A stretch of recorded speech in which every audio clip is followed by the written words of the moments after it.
دوستان عزیز میخوایم یه دونه قهوه بزنیم بدون پاک اسکرین، یه دونه قهوه بزنیم با پاک اسکرین که ببینیم تفاوتش چیه. با فورس تمپر هم میزنیم که جفت تمپامون یک اندازه باشه.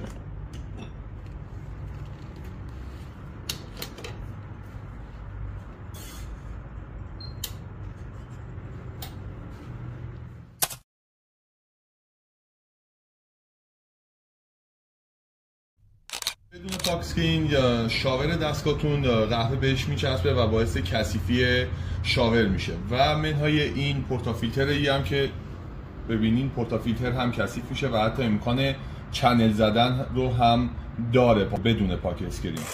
این قهوه رو میخوایم با پاک اسکرین بزنیم ببینیم چه تفاوتی داره. دوباره با همون فورس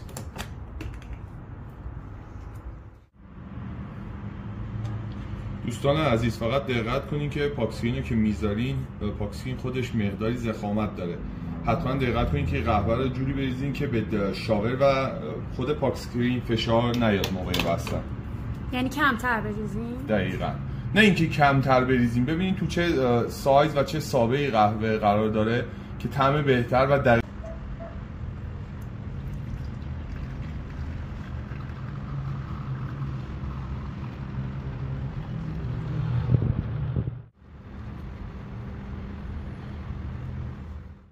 ببینین. الان من پورتافیلتر رو که باز میکنم هم شاورتون تمیزتره، پاک اسکرین باعث میشه که قهوه‌تون یک دست‌تر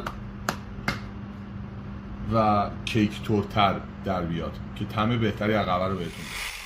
دوستان عزیز یه موضوع دیگه‌ای که توی شاور هستش، اگه شاور تمیز نباشه یا به مرور جرم گرفته باشه باعث میشه وقتی شما دارین استفاده میکنی الان خب شاور تمیز و همه چی اوکی، ببینید آب از چند نقاط مختلف میزنه، ولی وقتی کثیف باشه یک خط مستقیم میاد که باعث میشه روی بسکه چنل بزنی، یعنی قهوه رو فقط از یک ناحیه وارد قهوه بشه. برای همین میگیم از پاک اسکرین استفاده کنین.